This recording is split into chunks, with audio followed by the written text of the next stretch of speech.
Welcome friends to विटोर classes. तो हम एक और टॉपिक आपके लिए आज लेके आए हैं और वो टॉपिक का नाम है परसेंटेज। तो चलिए हम परसेंटेज को पूरा सीखते हैं, सारे कॉन्सेप्ट सीखते हैं और किस टाइप के क्वेश्चंस आते हैं वो सीखते हैं। तो चलिए इसे शुरू करते हैं। और ये जितने भी एग्ज़ाम होते हैं आपके एसएससी के सारे एग्ज़ाम्स, बैंक के, रेलवे के, डिफेंस के, सबके लिए काफ़ी है। और ये जो प्लेलिस्ट है पूरा क्वांटिटेटिव एप्टीट्यूड का, जिसका लिंक आपको डिस्क्रिप्शन में दिया मिलेगा, ठीक है। तो आप इस सीरीज़ को फॉलो करिए, आपका जितना भी मैथ्स का कॉन्सेप्ट्स है सब आप सीख जाइएगा। और सीखने के बाद आपके लिए प्रैक्टिस क्वेश्चंस के भी प्लेलिस्ट है इसमें हमारे चैनल पे। आप उस प्लेलिस्ट में जाके सारे जितने भी चैप्टर्स के प्लेलिस्ट है उन चैप्टर्स को आप देखिए, आपको बहुत सारे सॉल्यूशंस मिलेंगे। तो चलिए अब शुरू करते हैं इस चैप्टर को।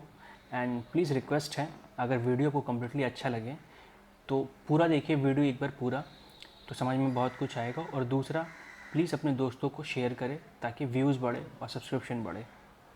चलिए आगे बढ़ते हैं। तो सबसे पहले हम जानेंगे कि क्या क्या इम्पोर्टेंट पार्ट है, मतलब ये फॉर्मूलाज क्या क्या है परसेंटेज में। तो पहला चीज़ क्या है, यदि किसी संख्या x या का y परसेंट ज्ञात करना हो तब x का y परसेंट कैसे निकालते हैं। मान लीजिए 100 का 5% निकालना है, तो कैसे निकालेंगे, 100 गुने 5/100, ठीक है। और इससे पहले मैं आपको एक चीज़ समझा दूं कि इस वीडियो में मैं आपको सारे कॉन्सेप्ट्स बताऊंगा हर प्रॉब्लम के, और उसके बाद उसका ट्रिक बताऊंगा कि कैसे सॉल्व कर सकते हैं। तो पहले आप कॉन्सेप्ट सीख लीजिए, बिना कॉन्सेप्ट के आपको सवाल समझ में नहीं आएंगे, क्योंकि ट्रिक याद नहीं रहा तो आप कॉन्सेप्ट से सवाल बना सकते हैं। और एक सजेशन है कि जब भी आप क्वेश्चंस बनाएं, पहले एक बार कॉन्सेप्ट से बनाएं फिर ट्रिक से बनाएं, तो आपका दोनों प्रैक्टिस होगा। क्योंकि अगर आप याद रखेंगे ट्रिक्स सारा तो भूल जाइएगा, प्रैक्टिस करिए तो आपका ऑटोमेटिकली हाथ चलेगा। अगला सवाल, यदि किसी राशि x को y का प्रतिशत के रूप में व्यक्त करना है तब अभिष्ट प्रतिशत से निकालते हैं। मतलब ये हो गया कि जैसे 30 120 का कितना प्रतिशत है, तो ऊपर 30 को रखेंगे, नीचे 120 को रखेंगे, इसको 100 से गुना कर देंगे। तो 30 से कट गया 4 बार में, 4 से 100 कटा 25 बार में, तो 30 100 का 120 का 25% है, ठीक है।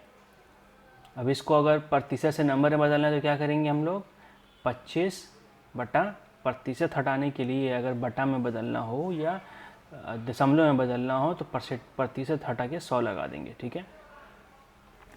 अब बोला गया कि यदि किसी भिन्न माना एक्स वाई के प्रतिशत में बदलना हो तो भिन्न को 100 से गुना, मतलब सेम, मतलब कोई बटा में अगर कोई नंबर दिया हो 3/4, इसको बोला जाए कि प्रतिशत में बदल दीजिए, तो प्रतिशत में कैसे बदलेंगे, बस इसमें 100 से गुना कर देंगे।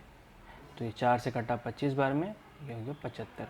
इसका मतलब यही हुआ कि 3 जो है 4 का 75% है, ठीक है। बढ़ते हैं आगे सवाल के लिए। प्रतिशत पर आधारित साधारण प्रश्न, मतलब जो सिंपल सवाल होते हैं प्रतिशत के, उसको देखते हैं। 50 का x% 54 है, 450 का सॉरी x% 54 है, तो 450 का x% मतलब गुने x/100, ये हो गया। तो 100 यहाँ भाग में ऊपर जाके गुना हो जाएगा, यहाँ 450 गुना में नीचे आके भाग हो जाएगा, तो x बराबर 54 गुने 400/50। तो ये काटेंगे हम लोग तो 12 आ जाएगा, ठीक है। ये कैसे काटेंगे, पहले 0 से 0 कट गया। अब देखिए 9 से ये 6 बार में कटता है, 9 से ये 5 बार में कटता है, 5 से 10 2 बार में कटेगा, ठीक है। अब बोला है 100 का 25% का 1% का 1%, तो इसमें कुछ नहीं करना है, सिंपल है कि आप 1000 का पहले 25% तो गुने 25/100 का 1% तो गुने 1/100 का 1% गुने 1/100, तो ऊपर तो 25 आ गया और नीचे ये 2 जीरो इससे कट गया, ये 1 जीरो किसी एक से कट गया, तो हमारे पास 2 जीरो 1 3 जीरो, तो 3 25/1000 इसको। अब ये 0.025 कैसे हो गया, क्योंकि 25/1000 था तो पॉइंट के बाद 3 नंबर होने चाहिए, तो हमारे पास सिर्फ 2 नंबर थे 25, तो इसीलिए हमने आगे 0 लगा दिया। यहाँ 0 नहीं लगाएंगे क्योंकि मतलब पॉइंट के बाद अगर 0 ऐसे लगा देते हैं कहीं बाद में, उसका वैल्यू कुछ नहीं रहता है। अब इसका इतना, तो का मतलब क्या होता है, गुना पहले, तो x का इतना, तो 4800 गुने 16.5/2 बराबर x गुने 3/4 करेंगे तो हमारा ये सॉल्व हो जाएगा। ठीक है, तो इस तरीके से हम लोग इसको सॉल्व कर सकते हैं। अब आते हैं आगे। आगे हमारे पास देखिए SBI क्लर्क का सवाल आया हुआ है, तो आपको ये सब सीखने पड़ेंगे। जनरली इसमें सारा ऐसा ही सवाल है जो कि एग्ज़ाम्स में पूछे गए हैं। तो अगला सवाल हमारा ये है, किसी संख्या के 4/5 तथा 45% का अंतर 56 है। तो कोई एक संख्या है x जिसका 4/5 भाग और उसका 45% को अगर घटाएंगे हम लोग तो 56 आएगा। तो हमने 4x हो गया, 4x/5, ये काटेंगे हम लोग अगर 5 से 9 बार में, कटेगा 20 बार में, तो 9 × x बराबर 20। तो ये हम लसा ले लेंगे। अब लसा लेने के लिए उन्होंने क्या किया है कि नीचे नीचे बराबर कर दिया है, तो ये एक तरीका है। पर 5 और 20 का डायरेक्टली अगर लसा भी लेंगे हमारा 20 आएगा। ठीक है, ये 4x/5 माइनस 9x/20, तो यहाँ से अगर हम लोग लसा ले लेंगे तो ये 20 आ जाएगा। तो 5 से कटा ये 4 बार में, 4 से हो जाएगा 16x माइनस 9x, तो आ जाएगा हमारा 7x/20, जो कि किसके बराबर है, 56 के। तो x बराबर कितना हो गया, 20 यहाँ डिवाइड में है तो ऊपर मल्टीप्लाई हो जाएगा और नीचे 7 आ जाएगा। तो 7 से कटेगा 8 बार में, तो 160 आ गया। तो x का वैल्यू कितना आ गया, 60। तो पूछा कि उस संख्या का 65% कितना होगा, तो इसका 65% निकाल देंगे तो 160 गुने 65/100, तो उसको सॉल्व करेंगे, हमारा आंसर आ जाएगा। सॉल्व कैसे करेंगे, 0 0 कट गया, ये 2 से कटेगा 8 बार में, ये 2 से कटा 5 बार में, 5 से ये कटेगा 1 और 13 बार में, तो 13 × 8 आता है 104 या 104। ठीक है, तो देखिए अभी इन सब क्वेश्चंस का कोई ट्रिक नहीं है। जिस क्वेश्चंस का ट्रिक आएगा मैं आपको डेफिनेटली बताऊंगा, विकल्प तरीके बोल के होते हैं उसमें। अब हम बढ़ते हैं आगे। दो घनात्मक संख्याओं का योग इतना है, यदि पहली संख्या 25% दूसरी संख्या के 40% के बराबर है तो दोनों संख्याओं में छोटी संख्या छोटी कौन सी है। तो दो घनात्मक संख्याएं x और y दो घनात्मक संख्याएं हैं। ठीक है, तो प्रश्न अनुसार क्या बोला गया है कि इनका योग कितना सम कितना है, इन दोनों को अगर जोड़ेंगे तो 1508 आ जाएगा।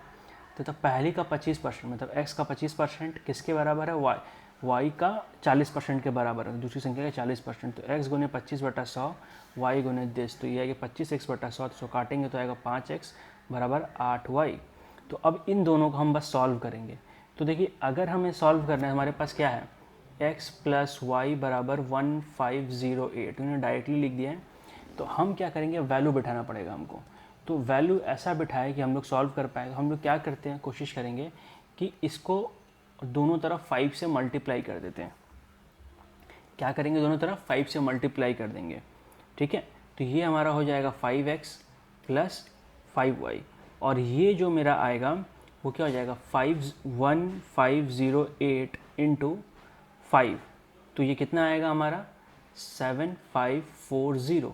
अब हमें क्या पता है, 5x = कितना है हमारे पास, 8y, तो 8y यहाँ बिठा देंगे, ये हो जाएगा 5y = 7540। तो ये आ जाएगा आपका 13y = 7540। तो अब y = कितना आ गया, 7540 डिवाइडेड 7540 डिवाइडेड बाई 13, इसको 13 से डिवाइड करेंगे तो आ जाएगा हमारा 580। ठीक है, तो अगर ये मेरा 580 है तो आप यहाँ पे बिठा दीजिए। तो x + y मतलब x + 580 = 1508, तो x = 1508 माइनस 580 तो इसको सॉल्व करेंगे तो आएगा 928। इस तरीके से इसको भी हम लोग सॉल्व करते हैं। ठीक है, तो बढ़ते हैं आगे, सवाल देखते हैं क्या है। अब आगे हमारा दूसरे टाइप का, प्रतिशत वृद्धि या कमी पर आधारित, मतलब अगर प्रतिशत बढ़ रहा है या प्रतिशत कम रहा है तो कैसे निकालेंगे। ठीक है, तो अगर वृद्धि का प्रतिशत निकलना है, जैसे मान लीजिए हम लोग एक नंबर है 5, जिसको हम लोग बढ़ा के कर दिए 7, तो ये कितना प्रतिशत वृद्धि हुआ। तो सबसे पहले हम निकालेंगे वृद्धि कितना हो गया। देखिए यहाँ पे कुल वृद्धि लिखा हुआ है, तो कुल वृद्धि कैसे निकालेंगे, दोनों को घटा के, तो 2 आ गया। अब प्रारंभिक मान मतलब जो शुरू में था, ये प्रतिशत ये किस पे बढ़ रहा है, 5 पे बढ़ रहा है, तो 5 कितना प्रतिशत होगा वो निकालेंगे, तो बटा 5 गुने 100, तो इकट्ठा 20 बार में ये आ जाएगा आपका 40, तो 40% हमने बढ़ा दिया है। ठीक है। अब सवाल ऐसा है, एक व्यक्ति का वेतन 7200 से बढ़ के 8100 हो गया, कितनी पर, तो सबसे पहले क्या निकालेंगे, वृद्धि कितना हुआ, दोनों को घटाएंगे तो वृद्धि निकल जाएगा, तो घटाया हम 900 हो गया। अब 900 इस पे इसके प्रतिशत पे बढ़ा, कितना परसेंट इंक्रीज हुआ है, तो 900 बटा 72 गुने 100, काटेंगे तो आएगा 12.5%, या सही बटा में अगर लिखेंगे तो 12 सही 1/2%, या इंग्लिश में 12 and 1/2। ठीक है। अगला है, अब इस पे फॉर्मूलाज हैं कि क्या कर सकते हैं हम लोग डायरेक्टली। तो पहला फॉर्मूला है कि वृद्धि होने पर जो नया संख्या होगा क्या हो जाएगा, और कमी होने पे। तो पहले मैं इस चीज़ को समझाता हूँ आपको कि ये एक्चुअली हो क्या रहा है और करते कैसे हम लोग, जिसका वैकल्पिक तरीका है। तो इसके 2 तरीके हैं। पहले आप समझने की कोशिश करिए कि मान लीजिए हमारे पास 10 है, 10 का हमने 2% बढ़ाया। ठीक है। तो सबसे पहले क्या करेंगे हम लोग, 10 का 2% निकालेंगे। तो 10 का 2% कैसे निकालेंगे हम लोग, 10 गुने 2 बटा 100, तो कट गया, तो 1/5 आ गया, मतलब 0.2। तो इसका 2% बढ़ा, मतलब ये कितना आ गया, प्लस 0.2 मतलब 10.2। ठीक है। अब अगर हमें डायरेक्ट करना है, तो जैसे 2% बढ़ रहा है, तो 100 में कितना परसेंट बढ़ा, 2%, तो अब नया जो प्रतिशत कितना हो जाएगा, 102। तो हम लोग क्या करेंगे, डायरेक्टली 10 का 102% निकाल देंगे। तो कट गया, पॉइंट के नंबर के पॉइंट के बाद एक ही ज़ीरो है, नंबर के एक के बाद, तो हमारे पास पॉइंट के बाद एक ही नंबर होना चाहिए। तो पॉइंट का एक ही नंबर होने का मतलब क्या हो गया, 10.2। देखिए आ गया ना। तो ये डायरेक्ट तरीका हुआ। अब जो सवाल है, किसी व्यक्ति की मासिक आय 12,000 है, उसकी मासिक आय में एक 25% वृद्धि हुई। तो पहले क्या किया उन्होंने, 25% निकाला, फिर जोड़ दिया। अब डायरेक्टली हम क्या कर सकते हैं, 125% निकाल सकते हैं, तो भी हमारा आंसर वही आएगा। तो इस तरीके को आप याद रखिए, क्योंकि बहुत काम आएगा अभी। एक एलसीडी की कीमत 28,000 है, ये दीपावली के अवसर पर एलसीडी की कीमत पर 20% की कमी आई। तो पहले आप 20% निकाल लीजिए, फिर घटा दीजिए, या आप 100 में से 20 घटाइए, तो कितना आएगा, 80%। डायरेक्ट 80% निकाल लीजिए, जो इन्होंने किया है। तो पहले बार में क्या किया, इन्होंने 20% निकाला, फिर इस 20% को इससे घटाया, इतना हो गया, या डायरेक्टली हमने 80 निकाल लिया, तो 80/100 करके ये सॉल्व कर लिया हमने डायरेक्टली।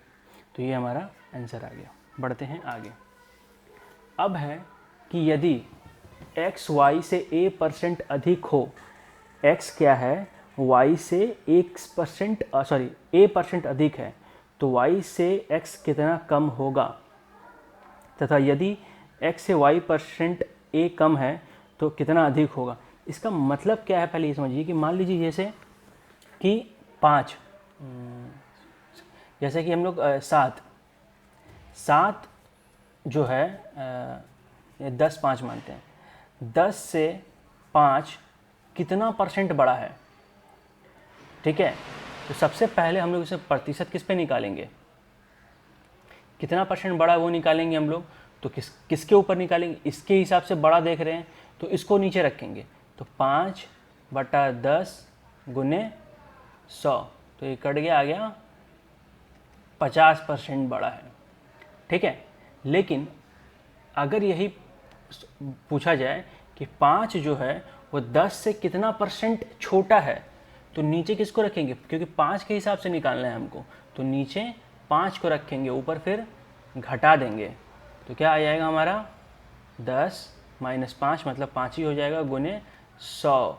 तो 5 जो है वो 10 से 100% छोटा है, लेकिन 10 जो है वो 5 से सिर्फ 50% ही बड़ा है। ये फ़र्क है समझने के लिए। तो यदि राम की आय श्याम से 25% अधिक है, तो श्याम की आय राम से कितने प्रतिशत कम है। तो इसके तरीके क्या तरीका किया, पहले उन्होंने मान लिया उसका सैलरी 100 मान लिया, उसके बाद राम की आय निकाल ली, फिर दोनों का अंतर निकाल लिया। अब अंतर को यहाँ बिठा के अब राम के हिसाब से निकालना है हमको, ठीक है। अगर श्याम पूछता तो नीचे श्याम का आई रहता, लेकिन राम का आई पूछा है तो राम की आई से, तो ये हम लोग सॉल्व कर लेंगे ऐसे। अब डायरेक्ट तरीका क्या है, a/100 + a इंटू दिस। तो ये कैसे हम लोग करेंगे, अब ध्यान रखिएगा कि अगर ज़्यादा दिया हो, ठीक है, याद कैसे रखेंगे कि अगर ज़्यादा दिया रहा हो कि x y से a% अधिक है, तो नीचे वाला जितना भी अधिक है वो 100 में जुट जाएगा, ठीक है। अगर ज़्यादा दिया हो तो ये नीचे जुट जाएगा, और अगर कम दिया हो तो नीचे घट जाएगा। तो a/ मतलब 25/125 आ जाएगा नीचे गुने 100। अभी इसमें देखिए सेम सवाल, वैशाली अंकों से कम है, तो कम दिया हुआ है मतलब नीचे क्या होगा, घटेगा। तो नीचे फॉर्मूला में घटेगा, तो 20/100 - 20 इतना, ठीक है। अब जैसे कि ये तरीका हो गया सॉल्व करने के लिए। याद रखिए, अगर बढ़ा हुआ दिया हो तो कितना कम है उसके लिए नीचे प्लस, और अगर कम दिया हो और पूछा जाए कितना ज़्यादा है तो नीचे माइनस। ये एकदम गांठ बांध लीजिए इस बात को याद रखने के लिए।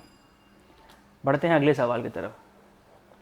अब अगला सवाल हमारा ये है कि किसी वस्तु के मूल्य में R% की वृद्धि या कमी हो जाने पर एक व्यक्ति को X रुपए में किलोग्राम अधिक मिलती हो तो वास्तविक मूल्य कितना है। तो बोला क्या गया है कि अगर मान लीजिए उसका वृद्धि हो जाए दाम का, तो वृद्धि या कमी हो जाए, तो अगर मान लीजिए आपको पहले 100 रुपये में 5 कोई पैकेट 5 जूस के पैकेट मिलते थे, ठीक है। अब इस जूस का पैकेट का दाम हो गया 10 रुपये, मतलब बढ़ गया है, तो आपको कितना मिलेगा फिर, सॉरी नहीं, ये थोड़ा सा समझते हैं। मान लीजिए 100 रुपये एक जूस का पैकेट है 5 रुपये, तो आपको 100 रुपये में कितना पैकेट मिलेगा, 20 रुपया। इसलिए इसका दाम 10 रुपये हो जाए तो कितना पैकेट मिलेगा, 10 पैकेट। मेरा वैल्यू हमेशा 100 रुपये में ही रहेगा, तो ये घट गया। लेकिन अगर यही उल्टा होता, पहले दाम 10 था फिर 5 होता, तो ये बढ़ जाता। तो वही चीज़ इसमें पूछा गया है, ठीक है, कि उसका जो 100 है मतलब वास्तविक मूल्य कितना आएगा। तो इसको क्या बोला है कि चीनी की कीमत 20% की कमी हो जाने के कारण 600 रुपये में 5 किलोग्राम चीनी अतिरिक्त खरीदी जा सकती है। तदनुसार कीमत में कमी पहले चीनी की कीमत प्रति किलोग्राम क्या थी। तो देखिए, आप इसको याद रख सकते हैं, ठीक है। तो याद रखने का बस परेशानी ये है कि ये थोड़ा सा डिफ़िकल्ट फॉर्मूला है, इसीलिए थोड़ा सा परेशानी हो सकता है। पर अगर आप समझ के भी सॉल्व करेंगे तो बहुत अच्छा रहेगा, ठीक है। तो सबसे पहले समझ के करते हैं। तो हम लोग को क्या पता है कि देखिए, पहले 20% की कमी हो गई, तो जब दाम कमता है तो बाद में आपको ज़्यादा मिलेगा। तो मतलब जितना अभी मिल रहा है और जितना बाद में मिलेगा, तो बाद वाले से अगर पहले वाले को घटा देंगे तो मेरा 5 आना चाहिए, ठीक है। तो अब हम लोग क्या मान लेंगे कि माना चीनी की प्रारंभिक मूल्य मतलब पर किलो चीनी कितना था, X रुपये। तो 600 रुपये में कितना चीनी मिलेगा। जैसे कि मान लीजिए अगर चीनी का दाम 20 रुपये किलो था, तो 600 रुपये में कितना चीनी मिलेगा, 600/20 मतलब 30 रुपये। तो उसी तरह X रुपये में कितना मिलेगा, 600/X। तो ये पहले का दाम था, अब दाम क्या हुआ, कम गया 80%। तो X का पहले 80% निकालेंगे, सॉरी 20% कम है तो 80% निकालेंगे, तो जो आएगा 4x/5। तो जब X रुपीज़ मतलब 600 रुपये जो X दाम था, तो 600 रुपये में 600/X मिल रहा था। तो जब दाम 4x/5 हो गया तो 600 रुपये में कितना मिलेगा, 600/4x/5। तो इसमें देखिए दोनों में 600/X कॉमन है, तो इन्होंने कॉमन निकाल लिया। अब ये उल्टा हो जाएगा कि नीचे है दोनों, तो ये 5/4 हो जाएगा, 5/4 यहाँ बचा, यहाँ पे 600/X निकाल लिया कॉमन, तो सिर्फ 1 बचेगा, -1। 600/X गुने 1/4 बराबर 5 आ गया ये। तो यहाँ से x बराबर कितना आ जाएगा, ये x ऊपर चला गया, ये 5 नीचे चला आएगा। तो 600 बराबर 5 गुने 4, तो ये आ गया हमारा 30। तो ये शुरू का दाम हो गया। अब इसको डायरेक्ट कैसे निकालते, तो ये फार्मूला है, तो सेम चीज़ है जैसे कि अगर दाम कम रहा हो तो नीचे माइनस। तो फार्मूला क्या है, R × X/100 - R गुने A। तो R क्या है मेरा, जिस दर से वो कमा, तुम्हारा दर कितना कमा था 20, x क्या है कुल जो पैसा था, फिर से यहाँ r 100 माइनस 20 बैठा लेंगे, और a क्या है कि कितना वो बढ़ा, कितना उसको ज़्यादा मिल रहा है, तो कितना ज़्यादा मिल रहा है 5, तो इसको भी अगर सॉल्व करेंगे तो हमारा 30 प्रति रुपये किलोग्राम ही आएगा। ठीक है, तो इस तरीके से इसको सॉल्व करते हैं। अब यही क्वेश्चन में थोड़ा सा अगर चेंज कर दे, दाम अगर बढ़ा दिया जाए तो चीज़ बाद में कम मिलेगी, तो पहले जितना मिलती थी बाद में जितना मिलती थी दोनों को घटा देंगे, तो जो हम यहाँ पे इन्होंने किया है x दाम मान लिया 400/x आ गया, फिर 5/4x आ गया, तो इसको घटा लिया हमने। अब मैंने क्या सीखा था, अगर जब दाम घट रही थी तो नीचे माइनस, और अगर बढ़ रहा है तो प्लस। देखिए यहाँ पे वैकल्पिक तरीके में, तो ये ट्रिक है जो आप ध्यान में रख सकते हैं और सॉल्व इसको कर सकते हैं। ठीक है, बट एक बार प्लीज़ आप इस तरीके से ज़रूर बनाइए ऊपर वाले से, तो आपकी समझ में ज़्यादा क्लियर होगा। और इसमें वही किया है कि 400 रुपये में पहले मान लिया कि पुराना मूल्य था x, तो 400/x हो गया। अब क्या हुआ, दाम बढ़ गया है, तो दाम बढ़ा 125% बढ़ा, तो 125% निकाल लेंगे, तो 5x/4 आ गया। फिर जितना पहले दाम था जितना बाद में दाम था, तो बाद में कम चीनी मिलेगा, कितना कम मिल रहा है 10 किलोग्राम, तो पहले जितना मिलता था बाद में जितना मिल रहा है दोनों को घटा देंगे तो 10 के बराबर हो जाएगा। तो हमने इसे बैठा के सॉल्व करेंगे तो हमारा ये आंसर आ जाएगा। ठीक है, अगला सवाल और अगले फॉर्मूला के साथ। तो ये सबसे इम्पॉर्टेंट फार्मूला है इस पूरे चैप्टर का, जिसको हम लोग ट्रिक के तरीके से कर सकते हैं। तो यदि किसी संख्या में क्रमशः a% b% का बदलाव किया जाता है तो कुल नेट प्रतिशत बदलाव में ये होता है। तो ये सिंपल फार्मूला है, plus minus a plus minus b plus minus a into plus minus b बटा 100। तो जहाँ पे भी a b है सब में प्लस माइनस बैठेगा। इसका मतलब ये हुआ कि अगर आपको दिया हो कोई वस्तु का कीमत पहले 20% बढ़ रहा है या फिर 25% बढ़ रहा है, या 20% बढ़ रहा है 25% घट रहा है, या 20% घट रहा है 25% बढ़ रहा है, तो उसको इस तरीके से सॉल्व कर सकते हैं। और यकीन मानिए इसका ये जो चीज़ मैं आपको समझा ज़रूर देता हूँ, पर इस पर अपना आप टाइम बर्बाद मत करिएगा क्योंकि ज़रूरत भी नहीं है। तो क्या बोला है, किसी वस्तु की कीमत पहले 20% बढ़ाई जाती है तथा बाद में बिक्री में गिरावट के कारण इसकी कीमत 25% घटा दी जाती है।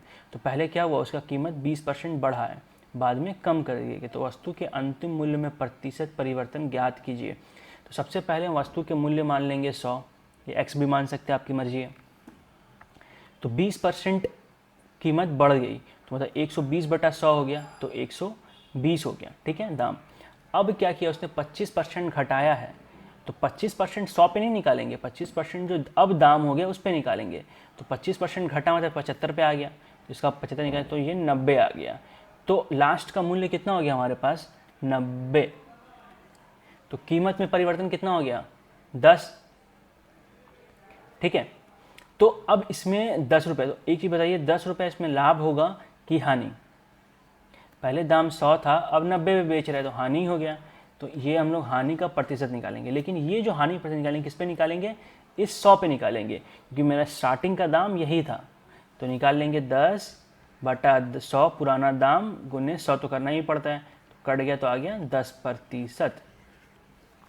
अब ये इतना नहीं करके डायरेक्टली ये करेंगे ये फॉर्मूला में। तो देखिए यहाँ पे एक जगह प्लस एक जगह माइनस है, ये कैसे हो रहा है। तो प्लस कब आता है, जब बढ़ाई जाती है, जब भी बढ़ेगा तो यहाँ साइन प्लस बैठेगा, घटेगा तो माइनस। तो 25% में घटा है तो माइनस हो गया, प्लस 20 माइनस 25 प्लस। सेम चीज़ यहाँ पे भी। तो अगर आप पहले इन दोनों को घटाइए तो 20 माइनस 25 5 आना चाहिए, लेकिन माइनस का साइन बढ़ा है तो -5 आ गया। सेम चीज़ यहाँ पे देखिए, ये 20 से कटा कितने बार में कटेगा 5 बार में, ये कटा 5 बार में, तो ये माइनस बच गया, माइनस प्लस माइनस फिर माइनस प्लस माइनस, तो -5 बराबर -10%। अब ये माइनस का मतलब क्या होता है कि कितना नुकसान हुआ है। अगर ये प्लस में आता तो उसको प्रॉफिट हो रहा होता, माइनस में आया इसीलिए नुकसान हो रहा है। ठीक है, तो इस तरीके से इसको हम लोग सॉल्व करते हैं। अब देखिए इस पे ही रिलेटेड अगला सवाल है, सॉरी ये दूसरा सवाल है। तो पहले आप उस सवाल को अगर आपसे नहीं समझ में आए तो प्लीज़ दोबारा देख लीजिए, बहुत इंपॉर्टेंट सवाल है। अगला सवाल ये है हमारे पास कि यदि किसी वस्तु के मूल्य में a% की कमी अथवा वृद्धि हो तो उसकी खपत में वृद्धि अथवा कमी निम्न सूत्र से ज्ञात किया है। मतलब कि अगर मान लीजिए आप कोई चीज़ें खा रहे हैं, ठीक है, आपको मिलता है 50 रुपये। आप एक कोई बिस्किट खा रहे थे, इसका दाम था मान लीजिए 5 रुपये, तो अचानक से उसका दाम 5 से बढ़ के हो गया 8 रुपये। तो आपकी बिस्किट के जो खाने की कमी है वो तो कम जाएगी, क्योंकि आपको 85 रुपये है। तो कितना परसेंट कमेगा वो निकालना है। या मान लीजिए पहले 8 रुपये था, बाद में 5 रुपये हो गया, तो आप खर्च 50 रुपये करें, तो आपको बिस्किट खाने का जो ज़्यादा बिस्किट खाना स्टार्ट कर दीजिएगा आप, तो कितना परसेंट ज़्यादा खाइएगा ये निकाला जाता है इसमें। ठीक है, तो ये रहा हमारा सवाल कि यदि किसी वस्तु के मूल्य में 20% की वृद्धि हो जाए तो ज्ञात कीजिए उसको उपयोग में कितने प्रतिशत की कमी करने पर उससे होने वाली वृद्धि नहीं होगी। मतलब कहने का मतलब ये है कि अगर वस्तु का मूल्य 20% बढ़ रहा है, ज़रूरी नहीं कि आपका भी इनकम बढ़ रहा हो, तो आपको उसी इनकम में सेटअप करना है। तो इसीलिए आप कितना अपना जो खर्च है बिस्किट के ऊपर कम कर देंगे, जिसके कारण आपका जो उसी खर्च में पूरा मेंटेन हो जाएगा, ये मतलब है। तो मानव वस्तु का प्रारंभिक मूल्य कितना है हमारे पास x, तो प्रतिशत वृद्धि कितनी हो रही है 20%। ठीक है, तो वस्तु के मूल्य में वृद्धि कितनी हुई, x का पहले x का 20% निकालेंगे हम लोग, प्लस x से जोड़ देंगे, या डायरेक्टली हम लोग 120 x/100 लिख सकते थे। ठीक है, तो वस्तु के उपयोग में कमी कितनी आएगी, जितना ये वृद्धि हो रहा है उतना ही कमी लाना पड़ेगा उसको, तभी तो होगा। तो वस्तु में उपयोग की कमी, तो पहले इतना कमी करना पड़ेगा उसको 20x बटा, तो 20x/100 कितना प्रतिशत है नए दाम का।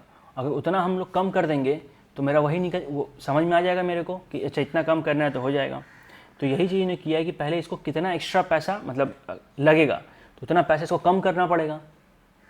वही तो 20x/100 बराबर 120x/100। 120x बटा क्या था कि कितनी वृद्धि हुई, और ये कितना कमी आया, दोनों को घटाएंगे तो आएगा 50/3%।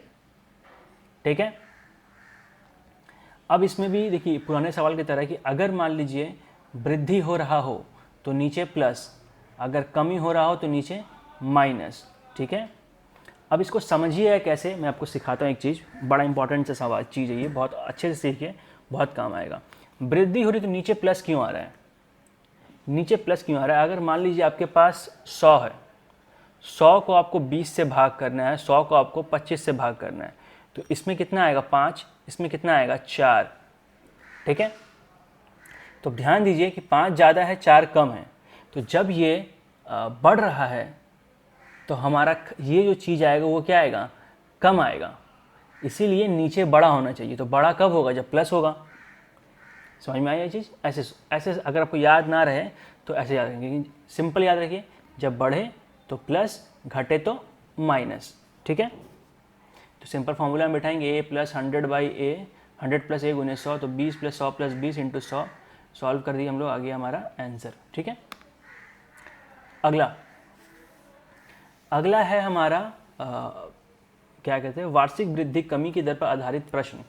तो मतलब अगर जनसंख्या या कीमत किसी की वार्षिक वृद्धि के हिसाब से कुछ बताया जा रहा हो तो उस पर निकालेंगे। तो इसमें पहला फार्मूला हमारे जनसंख्या के ऊपर है। तो कि यदि किसी शहर की जनसंख्या P है तथा यह R% वार्षिक दर से बढ़ती है, मतलब किसी संख्या का जनसंख्या अगर मान लो P है 1000 है अभी मान लो, और वो बढ़ रहा है हर साल 2% से, तो 5 साल बाद कितना होगा, 10 साल बाद कितना होगा, या 5 साल पहले कितना होगा, 5 साल 10 साल पहले कितना होगा, ये हमें निकालना है। ठीक है, तो कैसे करेंगे हम लोग ये चीज़ को। तो अगर देखिए हम लोग यहाँ पे एक बड़ा इंपॉर्टेंट लाइन है कि सबसे पहले कि अगर बढ़ रहा हो n वर्ष बाद r दर से बढ़ रहा हो तो कितना होगा, a बराबर p × 1 + r/100 × n। तो ये जो है ये मतलब ये कितना बढ़ा वो नहीं है। पहले अगर 1000 था, मान लीजिए 2% के हिसाब से बढ़ रहा है हर साल, तो कितना बढ़ेगा, 20 बढ़ेगा, तो ये 1020 हो गया। तो ये वाला जो निकल रहा है ये 1020 है, 20 आंसर नहीं आ रही है, ध्यान रखिएगा इस बात को, नहीं तो गलती हो जाएगा। यदि जनसंख्या में R% की कमी होती है तो उपरोक्त सूत्र में प्लस के स्थान पर माइनस का चिन्ह प्रयोग करते हैं। ठीक है, मतलब क्या होगा, जैसे यहाँ पे वृद्धि के बारे में बताया गया, अगर ये कमी के बारे में बताया गया होता तो ये माइनस माइनस हो जाता। ठीक है, तो पहला सवाल, एक कस्बे की जनसंख्या इतनी है, ये कितना है 1,76,400, यदि इसमें 5% वार्षिक दर से वृद्धि हो, मतलब 5% वार्षिक दर से वृद्धि हो, तब 2 वर्ष बाद इसकी जनसंख्या कितनी होगी। तो सिंपल फॉर्मूला ये वाला बैठाएंगे तो p हमारा हो जाएगा जितना पहले था 1 प्लस दर 5/100 का पावर 2। अब अगला सवाल देखिए, इसको सॉल्व करेंगे इतना आएगा, ये सॉल्व करनी आपकी जिम्मेदारी है। अगला सवाल हमारा ये है कि 2 वर्ष पहले क्या होगा। तो जो ये वाला पार्ट हम लोग गुना किए हैं इसको इससे भाग कर देंगे, ठीक है। तो भाग करिए, आपका आंसर इतना आएगा, ठीक है। तो इस तरीके से इसको सॉल्व करते हैं। अब बोला है मशीन के ऊपर, तो जो पॉपुलेशन का हिसाब से सेम मशीन की तरह भी हम लोग कर सकते हैं कि एक मशीन के मूल्य 10% घटता है यदि इसका वर्तमान मूल्य 50,000 है, 2 वर्ष बाद इसका मूल्य कितना होगा। तो सिंपल प्लस की जगह माइनस ए इतना हो गया 1 माइनस r/100 का पावर, जितना साल पूछा उतना ऊपर बैठा देंगे हम लोग, ठीक है। फार्मूला 10। अब इसमें क्या हो रहा है कि इसमें बोला जा रहा है आपको कि यदि इस संख्या की जनसंख्या तथा इससे पहले दूसरे तीसरे क्रमशः मतलब हर साल अलग रेट से बढ़ रही है, जैसे हमारे इंडिया का भी हाल है कि हर साल जो रेट ऑफ पॉपुलेशन है बहुत ज़्यादा ही बढ़ते जा रहा है, जिसके कारण से बहुत सारा नुकसान है। तो अगर आप कंट्रोल कर पाएँ तो सबको जागरूक कर सकते हैं कि कम करें पॉपुलेशन। तो p × 1 + r/100 जो पॉपुलेशन है अभी का वो लिख देंगे, और जितने साल का दिया उतना साल का इसे गुना करते जाएंगे। तो एक साल में, पहला साल में इतना, वो इतना, दूसरा साल में इतना, तीसरा साल में इतना। तो ये देखो सवाल ये है कि अब देखिए यही चीज़ है, धनात्मक चिन्ह वृद्धि तथा ऋणात्मक चिन्ह में कमी का प्रयोग करते हैं, मतलब वृद्धि के लिए प्लस और नेगेटिव घटने के लिए माइनस। किसी शहर में जनसंख्या 2004 में इतनी थी, इतना मतलब 10 लाख, वर्ष 15 में 15% वृद्धि हुई, 2006 में 35% और 2007 में 45%। तो वह वर्ष 2007 के अंत में शहर की जनसंख्या कितनी होगी।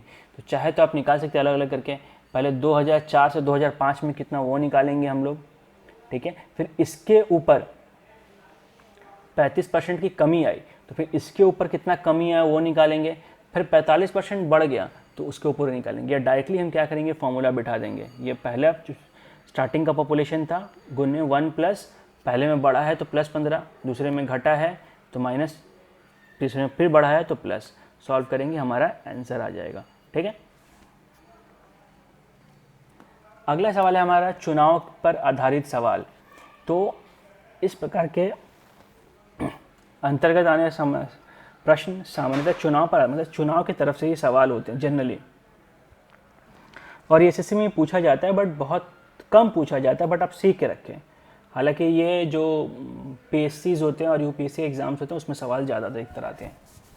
तो इसमें यदि एक चुनाव की 2 उम्मीदवारी हो तथा एक उम्मीदवार ने कुल x% मत प्राप्त किए तथा y मतों से हार गया, तब कुल मतों की संख्या। इसमें बताया क्या गया है कि एक उम्मीदवार को कितना वोट मिला, x% वोट मिला, और उसके बाद भी वो y वोट से हार गया। मतलब कहने का मतलब है कि एक उम्मीदवार को मान लीजिए 30% वोट मिला, 30% वोट मिलने के बाद भी वो 500 वोट से हार गया, तो कुल कितना वोटर थे ये हमें निकालना पड़ेगा, ठीक है।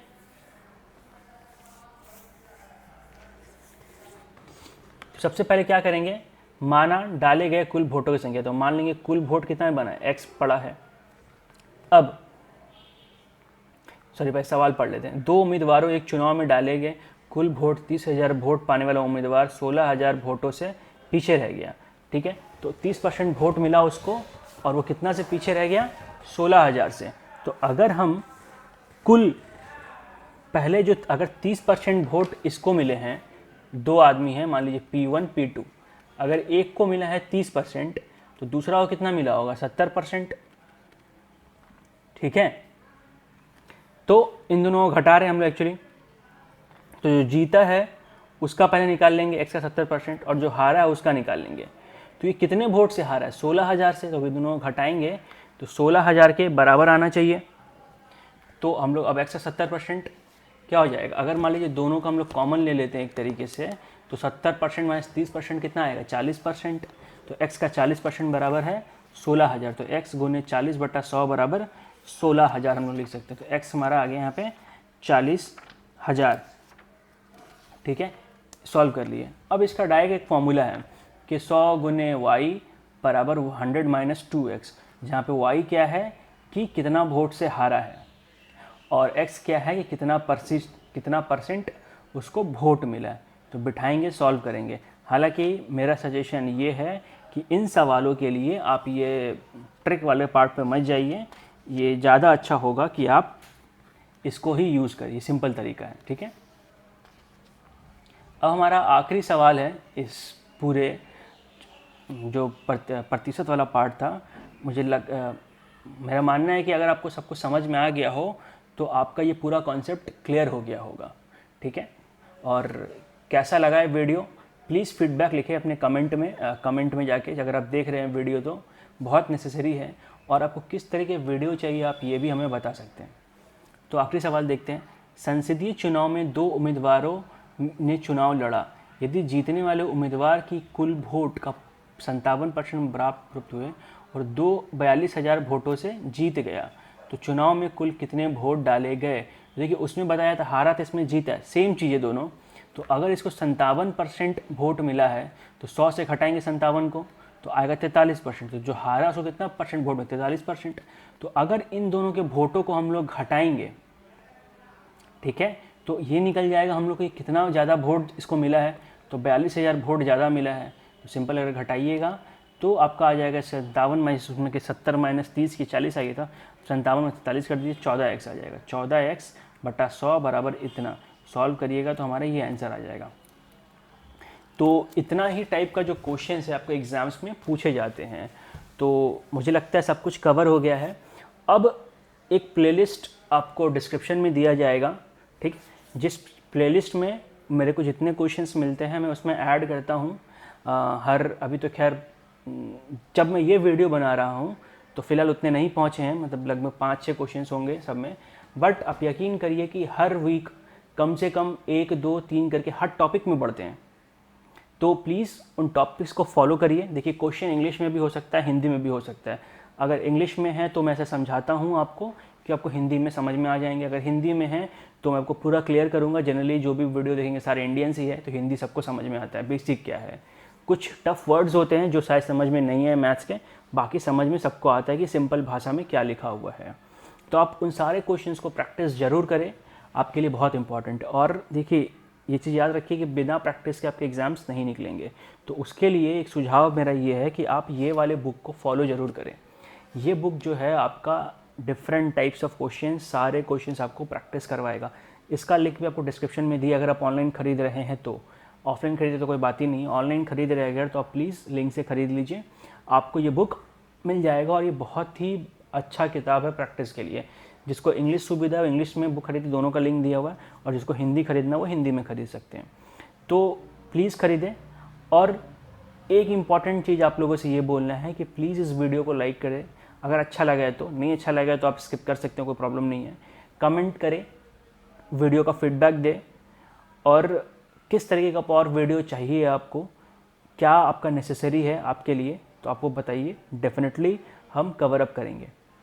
सो अच्छा लगा हो तो सेम बातें जो सब बोलते हैं, like, share, comment, subscribe please. And अपने दोस्तों तक इस बात को पहुंचाएं ताकि सब्सक्रिप्शन थोड़ा और बढ़े, हम और अच्छे वीडियोस आपके लिए बना पाएँ।